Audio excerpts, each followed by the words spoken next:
What instantly ruins a date for you? Story number 1. When they show no interest in the conversation or date whatsoever. Story number 2. I was out with a guy having a lovely time and he made a comment about a copper bangle bracelet I was wearing. I told him that it was really special to me. I got it during my semester abroad in South Africa from a local. It was a solid copper band, but in the middle there was copper wire woven around. He asked to take a closer look, so I took it off and handed it to him. He then snapped it in half, thinking the copper wire was a spring. I was visibly upset, and he said that it was a sign that I needed to move on from my trip and stop living in the past. I never spoke to him again. Story number 3. Well, I can tell you about my worst date ever. It wasn't even my date. My buddy asked if I could bring him and this girl he's been talking to out on my boat. Sure. I'm going out anyway, so why not? The three of us have a lovely day on the boat, drinking, swimming, relaxing, etc. Well, after the date, she tells my friend that she's more interested in me than him, which pissed him off. She tells me this, but then gets pissed when she finds out that I'm married. So she tells my wife that I lead her on, and my wife gets pissed at me. So here I was, being a nice guy and having a nice day on the boat, and afterward, everyone is pissed at me, lol. Story number 4. The worst person I dated said, "Let's meet at some restaurant." I was an adult over 25, and this restaurant was not cheap or too fancy, just right for a date. We met there, and I had a soda at the bar. I don't know how long he was there before me, or remember what he was drinking, and after that meet-up, he wants to get out of there and go to some fast food place. Drive through. I'm like, oh, okay. I thought we were going to have a nice, normal adult date at a decent restaurant, but sure, pal, whatever. He always talked about owning his own business and having a house, and bet you never dated a Leo before. I swear I'm not a gold digger, but this shit, don't do this.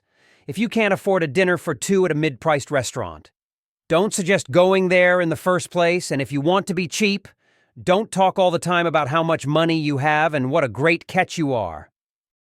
He probably plans to bring his future wife to Burger King and slip an onion ring on her finger. Story number 5. Instantly ruined if they start talking about their ex in detail. Nothing says awkward quite like a live recounting of past relationship dramas over dinner. Story number 6.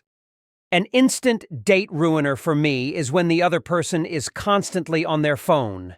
It sends the message that they're not really interested in being present or engaging with me.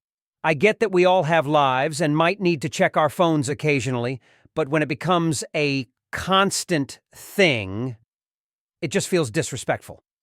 A date should be about getting to know each other and connecting, and if someone can't put their phone down for a couple of hours, it makes me question how invested they are in the moment. Story number 7. I once went to the restroom to wash my hands after we were seated, and on my walk back as I approached our table, I could see she was on a dating app responding to something. Didn't stick around. I turned around, flagged our waitress to give her a small tip, we hadn't ordered anything yet, then walked out. Unmatched her when I got to the car and never heard from her again. So I'd say being 3 min into a date and seeing your date on a dating app during a date instantly ruins it for me. Heaven forbid you wait until after a date to explore your options, lol. It'd be pretty funny to see her reply here with, "I was telling this other guy I'm not longer interested. I think I've found the one." Story number 8.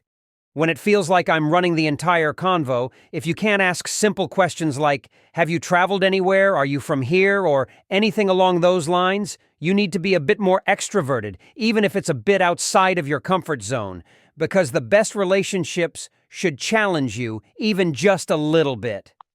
Story number 9. Back in my early 20s, I went on a date with a girl. She brought her friend along. Kinda weird, but I guess women have a right to be nervous meeting a stranger.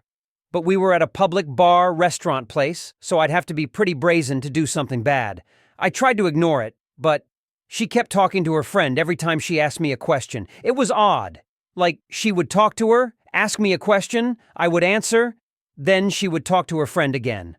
Rinse and repeat constantly. Finally, I asked why she kept having a sidebar with her friend after every question, and she said, "Oh, she needs to approve of you first before we can date." I just played it off like it wasn't absolutely insane and continued this weird interrogation-style date until I finally had enough and made an excuse to leave. After I got home, she texted me that her friend approved of me so far, and she'd like to go out again. I told her no thanks, and that shit was fucking bonkers. She tried to play it off like it was in jest or they were just being quirky and fun, but I told her first impressions mean a lot and told her no thanks and I'm not interested. She texted me a few more times trying to play it off and make excuses, and that she really was interested in me, but I just blocked the number. Thankfully, it ended there. Wow, that's really sad. I hope she became more independent later on and ditched the friend. Thanks for watching, everyone. If you enjoyed these crazy stories, don't forget to hit that subscribe button and share with your friends. Got a story of your own? Drop it in the comments below. We'd love to hear it. Until next time, stay curious and keep exploring those Reddit threads. See you soon.